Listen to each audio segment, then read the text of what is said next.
sejahtera untuk kita semua. Pertama-tama saya ingin mengucapkan terima kasih kepada Ibu Dwirian Aristantia SST MTes yang sudah memberikan kesempatan untuk menyampaikan materi yang akan kami bawa pada pagi hari ini. Perkenalkan, saya Chandra yang akan bertugas sebagai moderator pada pagi hari ini dan membimbing berjalannya diskusi. Dan ada pun anggota kelompok saya yang pertama, Natalia Destri Karya, Putri Ananta, Febrianti, Fabio Wardana, Raisa, Maya Merina, Luciana Lulua, Albrida Tiranida, Elvita. baik teman-teman, selanjutnya kita akan masuk ke sesi penyampaian materi. Nanti kita akan masuk ke sesi penyampaian materi yang berjudul triase di rumah sakit. Next. Dan ada pun pokok pembahasan yang akan kami bahas, yaitu yang pertama ada definisi dan tujuan, yang kedua ada prosedur dan langkah-langkah, yang ketiga ada kriteria yang digunakan untuk mengkategorikan tingkat urgensi pasien, yang keempat ada tantangan dan hambatan pengaruh sistem triase terhadap waktu tunggu dan hasil klinis pasien, yang terakhir ada pengaruh sistem triase terhadap waktu tunggu dan hasil klinis pasien. Next. Dan materi definisi akan dijelaskan oleh Febrianti, dipersilakan. Baik, di sini saya akan menjelaskan definisi dari triase. Apa sih triase? Triase adalah sistem manajemen risiko klinis yang digunakan pada unit gawat darurat di seluruh rumah sakit tempat pelayanan kesehatan di dunia untuk mengelola aliran pasien dengan aman saat dibutuhkan secara klinis. Sistem dimaksudkan untuk memastikan perawatan sesuai untuk kebutuhan pasien dan tepat waktu. Triase juga merupakan bagian mendasar dari manajemen risiko klinis ketika beban klinis melebihi ketersediaan klinis, menurut Manchester Triage Group 2013. Baik, itu saja yang dapat saya jelaskan. Terima kasih. Dan materi selanjutnya akan dibawakan oleh Fadila. Fadila, dipersilakan. Baik, di sini saya akan menjelaskan tujuan triase. Triase memiliki tujuan utama, yaitu meminimalisir terjadinya cedera dan kegagalan selama proses penyelamatan pasien. Perawat yang berhak melakukan triase adalah perawat yang telah bersertifikat pelatihan penanggulangan pasien gawat darurat atau PPGD dan Best Trauma Cardiac Life Support atau BTCLS. Dengan kata lain, perawat yang melakukan triase diutamakan yang memiliki pengetahuan memadai dan memiliki pengalaman. Dan materi selanjutnya di sini ada langkah-langkah yang dilakukan dalam proses triase di unit gawat darurat yang akan dibacakan oleh Aisyah, Putri Ananta, dan Luciana Lulua. Kami teruskan. Baik, di sini saya akan menjelaskan prosedur dan langkah-langkah yang dilakukan dalam proses triase di unit gawat darurat atau UGD. Yang pertama adalah penerimaan pasien. Pasien yang datang dilihat oleh petugas triase dan yang biasanya melihat atau memeriksa pasien tersebut adalah perawat yang terlatih atau yang sudah terlatih. Yang kedua ada pengumpulan data awal. Petugas mengumpulkan informasi dasar seperti nama pasien, usia pasien, riwayat medis pasien, dan keluhan utama pasien. Yang selanjutnya ada penilaian keparahan. Berdasarkan gejala dan tanda vital seperti tekanan darah, detak jantung, suhu, dan tingkat kesadaran, petugas menentukan tingkat keparahan kondisi pasien. Selanjutnya, klasifikasi triase pasien diklasifikasikan ke dalam kategori yang sesuai seperti prioritas 1, merah, kritis dan membutuhkan perawatan segera.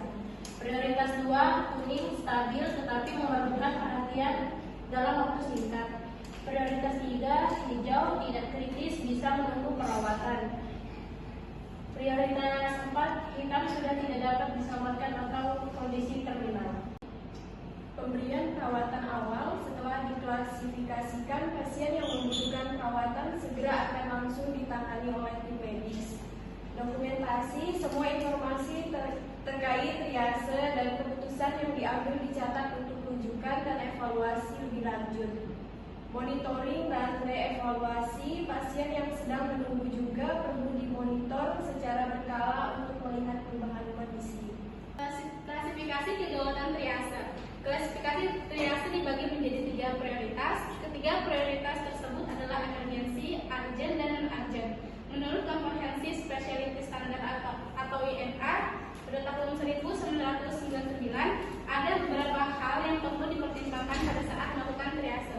Pertimbangan tersebut didasarkan pada keadaan fisik, psikososial, dan tumbuh kembang, termasuk mencakup segala bentuk gejala ringan, gejala berulang, atau gejala peningkatan. Berikut klasifikasi pasien sistem triage. Yang pertama ada gawat darurat prioritas 1. Gawat darurat merupakan keadaan yang mengancam nyawa di mana pasien membutuhkan tindakan segera. Yang kedua ada gawat tidak darurat prioritas 2. Klasifikasi yang kedua kondisi gawat tidak gawat pasien yang melakukan penyakit mengancam nyawa namun keadaan tidak memerlukan tindakan gawat darurat kategorikan di prioritas. Terus yang ketiga gawat tidak gawat prioritas 3. Ada situasi di mana pasien mengalami kondisi seperti P1 dan P2. Yang keempat tidak gawat tidak darurat prioritas 4. Klasifikasi triage ini adalah yang paling ringan di antara triage lainnya. Tantangan dan hambatan pengaruh sistem triase terhadap waktu tunggu dan hasil klinis pasien. Tantangan terbesar dalam triase adalah keterbatasan sumber daya, sehingga perawat harus bijaksana dalam alokasi sumber daya yang terbatas dan berkomunikasi secara transparan dengan pasien dan keluarga mengenai hal ini. Kemudian penelitian pengalaman perawat dalam melaksanakan triase di instalasi gawat darurat Rumah Sakit Santa Elizabeth Sambas adalah bahwa triase merupakan aspek kompleks dan penting dalam pelayanan kesehatan. Perawat menghadapi tantangan fisik, emosional, dan moral dalam memprioritaskan pasien dengan harapan memberikan pelayanan kesehatan yang lebih baik, profesional, dan aman. Baik, saya akan menjelaskan pengaruh sistem triase terhadap waktu tunggu dan hasil klinis pasien yang dibagi menjadi 3. Yang pertama, kecepatan penanganan. Dalam kecepatan penanganan, dokter triase harus menyelesaikan asesmen awal pasien dalam waktu kurang dari 5 menit untuk memastikan proses penanganan yang cepat dan efisien. Yang kedua, kinerja dokter. Dalam kinerja dokter, dokter yang efektif dalam melakukan triase dapat mempercepat proses penanganan sehingga pasien dapat dirawat lebih cepat. Yang ketiga, prioritas pasien. Dalam prioritas pasien, sistem triase membantu dalam menentukan prioritas pasien berdasarkan kondisi mereka sehingga pasien yang lebih gawat dapat diprioritaskan. Terima kasih. Dan materi terakhir yaitu kesimpulan, yaitu triase adalah proses penentuan prioritas penanganan pasien berdasarkan tingkat keparahan kondisi mereka, terutama dalam situasi darurat dan bencana di mana sumber daya terbatas. Triase bertujuan untuk menyelamatkan sebanyak mungkin nyawa dengan memastikan pasien yang membutuhkan penanganan segera dapat didahulukan. Kategori triase biasanya dibagi menjadi beberapa tingkat, seperti emergency, urgent, non-urgent, dan expectant. Dengan adanya sistem triase, petugas medis dapat mengatur perawatan pasien secara lebih efisien dan efektif. Demikian presentasi dari kelompok 1. Saya sebagai moderator mohon maaf jika dalam penyampaian materi pada kelompok kami masih banyak kekurangan. Saya akhiri. Wassalamualaikum warahmatullahi wabarakatuh. Waalaikumsalam.